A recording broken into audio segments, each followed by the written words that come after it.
बच्चों, आज विद्युत चैप्टर के अंतर्गत प्रश्न और उत्तर के क्रम में सेट 3 के प्रश्न और उत्तर देखेंगे। पहला क्वेश्चन है, किसी चालक का प्रतिरोध किन कारकों पर निर्भर करता है? इसका उत्तर है, किसी चालक का प्रतिरोध निम्नलिखित कारकों पर निर्भर करता है। किस किस कारक पर निर्भर कर रहा है? चालक की लंबाई, पहला चालक की लंबाई पर निर्भर करता है। दूसरा, चालक की अनुप्रस्थ काट का क्षेत्रफल या चालक की मोटाई पर निर्भर करता है। तीसरा, चालक के पदार्थ की प्रकृति पर निर्भर करता है। चौथा, चालक के ताप पर निर्भर करता है। अब किस प्रकार निर्भर करता है यह हम लोगों ने पहले देख चुके हैं कि समान ताप पर R = रो इंटू L बटा A, जहाँ R प्रतिरोध है, L लंबाई है, A अनुप्रस्थ काट का क्षेत्रफल है और रो प्रतिरोधकता है। प्रतिरोधकता मतलब पदार्थ की प्रकृति है और T ताप है। तो इस प्रकार देखते हैं बच्चों, प्रतिरोध जो है वह लंबाई के समानुपाती होता है। लंबाई अधिक होगा तो प्रतिरोध अधिक होगा।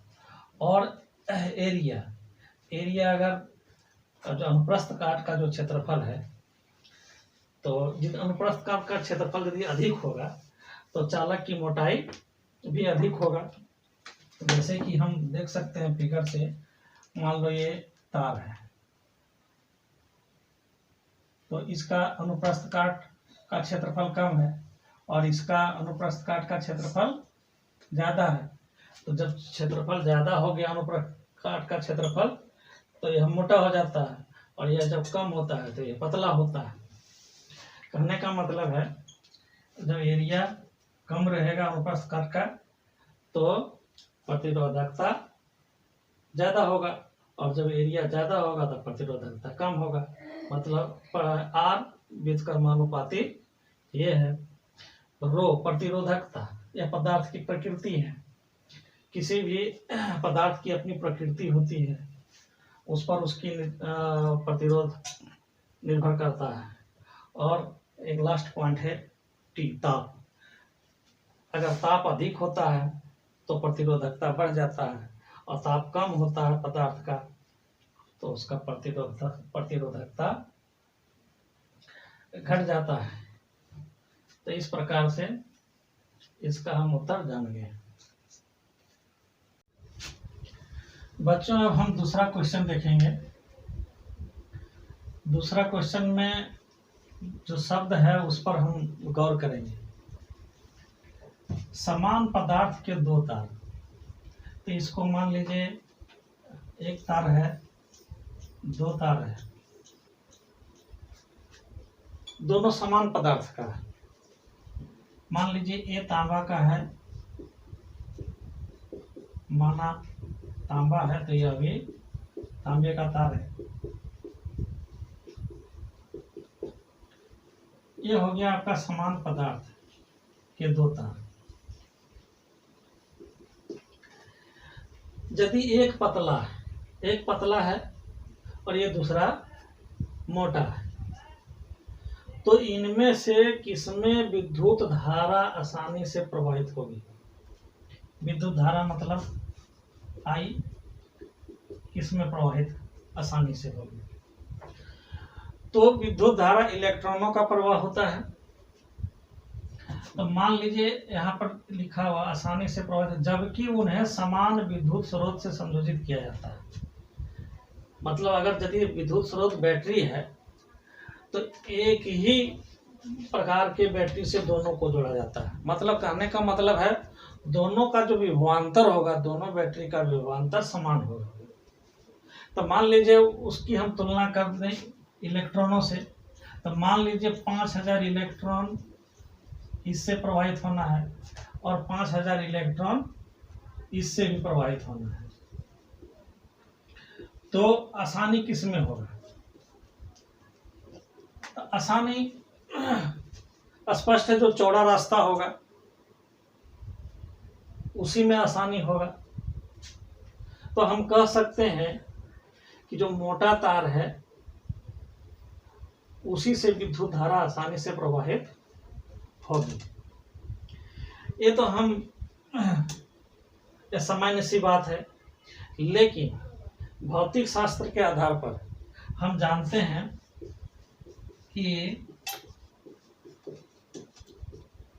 R is equal to rho into L बटा ये हम जानते हैं। लेकिन यहाँ पतला और मोटे की बात है, तो पतला और मोटा किस पर डिपेंड करता है? तार के अनुप्रस्थ काट के क्षेत्रफल पर डिपेंड करता है। तो इसका अनुप्रस्थ काट का क्षेत्रफल छोटा है, इसका बड़ा है। ये छोटा है इसलिए पतला है, इसका बड़ा है इसलिए मोटा है। यह बड़ा है इसलिए इसका एरिया भी बड़ा होगा। जब एरिया बड़ा है, क्षेत्रफल बड़ा है अनुप्रस्थ काट का, तो इसकी प्रतिरोधकता घट जाती है, प्रतिरोध घट जाता है, जिसके कारण आसानी होता है। तो हम डायरेक्ट यहाँ जो रिलेशन बनाना है प्रतिरोध और अनुप्रस्थ काट के क्षेत्रफल का, तो हम लिख सकते हैं R समानुपाती 1 बटा ये। तो ये एरिया है, एरिया यह जो अनुप्रस्थ काट है, इसको यदि हम कैंची से काटें तो एक और कट जाता है तो एक वृत्ताकार अनुप्रस्थ काट बनता है।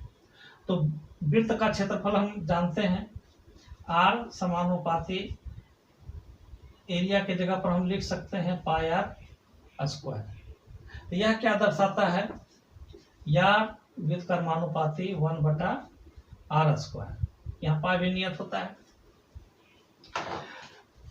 तो इस प्रकार हम यहाँ क्या देखते हैं कि यह जो प्रतिरोध होता है त्रिज्या, और त्रिज्या के अनुपात में व्यास भी बढ़ता है। तो यह जो प्रतिरोध होता है त्रिज्या के वर्ग या व्यास के वर्ग के व्युत्क्रमानुपाती होता है। तो इससे भी हम पता चलता है कि मोटे तार से ही विद्युत धारा आसानी से प्रवाहित हो सकती है। अगला क्वेश्चन है, मान लीजिए किसी विद्युत अवयव के दो सिरों के बीच विभवांतर को उसके पूर्व विभवांतर की तुलना में घटाकर आधा कर देने पर भी उसका प्रतिरोध नियत रहता है, तब इस अवयव से प्रवाहित होने वाली विद्युत धारा में क्या परिवर्तन होगा? इस क्वेश्चन में क्या देखते हैं, कोई विद्युत अवयव दिया हुआ है। क्या दिया हुआ है? विद्युत अवयव। तो इसका प्रतिरोध तो नियत होता है क्योंकि यह इसका प्राकृतिक गुण है। अब दो सिरों के बीच विभवांतर, तो विभवांतर माना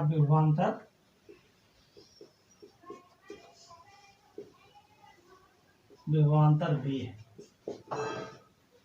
को उसके पूर्व विभवांतर की तुलना में घटाकर आधा कर देने पर, मतलब इस विभवांतर को आधा कर देना, तब उसका प्रतिरोध नियत रहता है। तो प्रतिरोध बराबर R, जो क्या है? नियत है। तब उस अवयव से प्रवाहित होने वाली विद्युत धारा पर में क्या परिवर्तन होगा? तो हमको यहाँ दिखलाना है विद्युत धारा में क्या परिवर्तन होता है। तो ओम के नियम से हम लोग जानते हैं, ओम के नियम से V बटा I बराबर R, जहाँ R क्या रहता है? नियतांक रहता है, नियत रहता है या अस्थिर रहता है। तो यह कब हो सकता है? जब V समानुपाती I होता है। ओम का नियम क्या बतलाता है? V समानुपाती आई। चूंकि इसमें आर नियतांक होता है तो इसलिए लिख सकते हैं V बटा आई बराबर आर। तो यह जो यार ये जो मान है वह हमेशा नियत होना चाहिए। तो यहाँ करते क्या है, विभवांतर को आधा कर देते हैं। विभवांतर पूर्व विभवांतर की तुलना में घटाकर आधा कर देते हैं। तो आधा कर देंगे तो V का आधा हो गया, आधा से गुना करेंगे। अब यहाँ ये I है और यहाँ R है, तो I में हम क्या किससे गुना करेंगे कि मान मेरा R ही रहेगा। तो स्पष्ट है कि इसको हम हाफ से ही गुना करेंगे, तभी ये हाफ हाफ कट जाएगा और यह नियतांक का मान नियत रहेगा। तो इस तरह से स्पष्ट हो जाता है कि विद्युत धारा में क्या परिवर्तन होगा, क्या परिवर्तन होगा, विद्युत धारा भी आधा हो जाएगा। यह दर्शाता है विद्युत धारा भी आधा हो जाएगा। ठीक है। न्यू क्वेश्चन, अगला question, next question.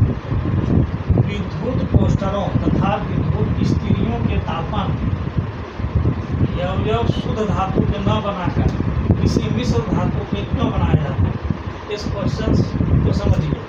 Toaster, toaster मतलब क्या होता है, जिससे टोस्ट होता है। टोस्ट होता है मतलब जिससे पकता है। तो जैसे कि आपका विद्युत चूल्हा जो है वह विद्युत टोस्टर का उदाहरण है। और विद्युत इस्त्री जिससे हम लोग आयरन करते हैं, ये हो गया। इसके तापन यव माने जो विद्युत चूल्हा को जो गर्म करता है, जहाँ गर्म होता है उसी को कहते हैं तापन यव। जहाँ ताप निकलता है उस घटक को हम कहते हैं तापन यव। विद्युत इस्त्री जहाँ नीचे गर्म होता है, कपड़ा जहाँ आयरन करते हैं, तो वह शुद्ध धातु का नहीं होता है। वह किस चीज का बना होता है, मिश्र धातु का बना होता है। मिश्र धातु का क्यों बना होता है, क्योंकि मिश्र धातु का प्रतिरोधकता अधिक होती है। मिश्र धातु का प्रतिरोधकता, मिश्र धातु की प्रतिरोधकता ज्यादा होती है, बहुत हाई होती है। किससे बहुत हाई होती है, आपका शुद्ध धातु के प्रतिरोधकता से। और यह जो प्रतिरोधकता है वह घर्षण का काम करता है। आप देखते होंगे छड़ का कोई ट्रक जा रहा है या छड़ का कोई ट्रैक्टर जा रहा है और वो छड़ अगर रोड पर घिसियाता है या घर्षण होता है तो वहां से चिंगारी निकलता है। तो उसी प्रकार से प्रतिरोधकता घर्षण का काम करता है, जिसके कारण ये जो मिश्र धातु का जो यव है प्रतिरोधकता अधिक होने के कारण अधिक ताप उत्पन्न करता है। इसीलिए इसका उपयोग तापन यव के रूप में होता है। दूसरी बात क्या है कि यह मिश्र धातु उच्च ताप पर भी आसानी से जलता है। यह जल्दी जलता नहीं है। जैसे विद्युत टोस्टर का उदाहरण हो गया आपका विद्युत चूल्हा। तो जो तापन यव जो होता है, जहाँ ताप होता है, आग निकलता है, तो वहाँ पर जो मिश्र धातु होता है वह उच्च ताप पर भी गलता नहीं है, उच्च ताप पर भी जलता नहीं है। यह आसानी से जलता ही नहीं है। इसलिए हम विद्युत टोस्टरों तथा विद्युत इस्त्रियों के तापन यव शुद्ध धातु के न बनाकर किसी मिश्र धातु के बनाए जाते हैं। न्यू क्वेश्चन, अगला क्वेश्चन, नेक्स्ट क्वेश्चन। विद्युत पोस्टरों तथा विद्युत इस्त्रियों के तापन यव शुद्ध धातु के न बनाकर किसी मिश्र धातु के क्यों बनाया जाता है। इस क्वेश्चन को समझिए। टोस्टर, टोस्टर मतलब क्या होता है, जिससे टोस्ट होता है। टोस्ट होता है मतलब जिससे पकता है। तो जैसे कि आपका विद्युत चूल्हा जो है वह विद्युत टोस्टर का उदाहरण है। और विद्युत इस्त्री जिससे हम लोग आयरन करते हैं, ये हो गया। इसके तापन अवयव माने जो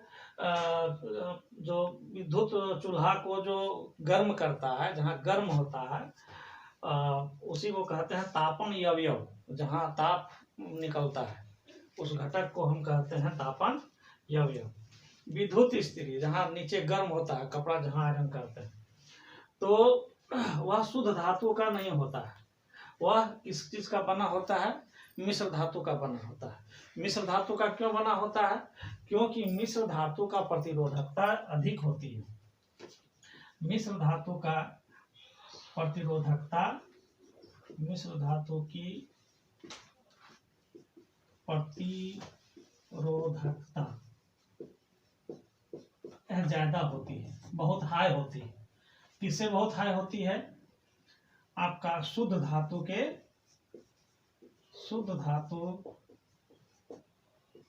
प्रतिरोधकता से। और यह जो प्रतिरोधकता है वह घर्षण का काम करता है। आप देखते होंगे छड़ का कोई ट्रक जा रहा है या छड़ का कोई ट्रैक्टर जा रहा है, और वो छड़ अगर रोड पर घिसियाता है या घर्षण होता है तो वहां से चिंगारी निकलता है। तो उसी प्रकार से प्रतिरोधकता घर्षण का काम करता है, जिसके कारण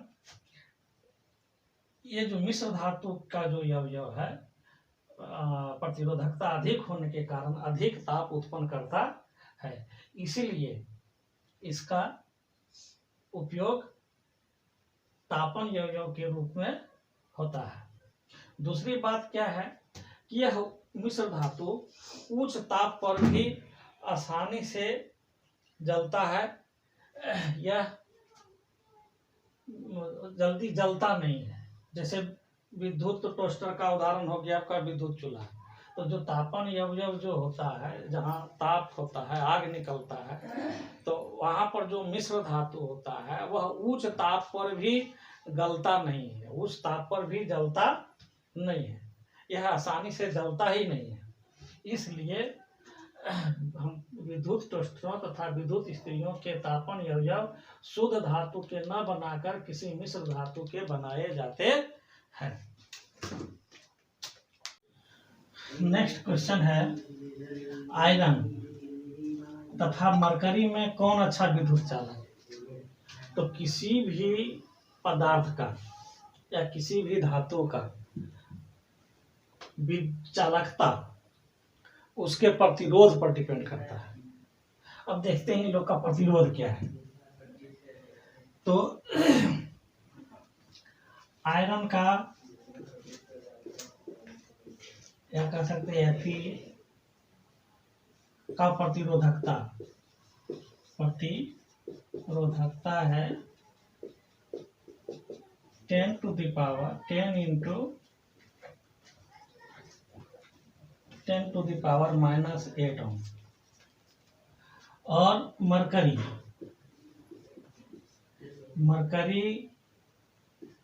का प्रतिरोधकता है 94 इंटू 10 टू द पावर -8 ओम। अब क्या देख रहे हैं, यह क्या दर्शाता है? Hg का प्रतिरोधकता जो है, Hg का प्रतिरोधकता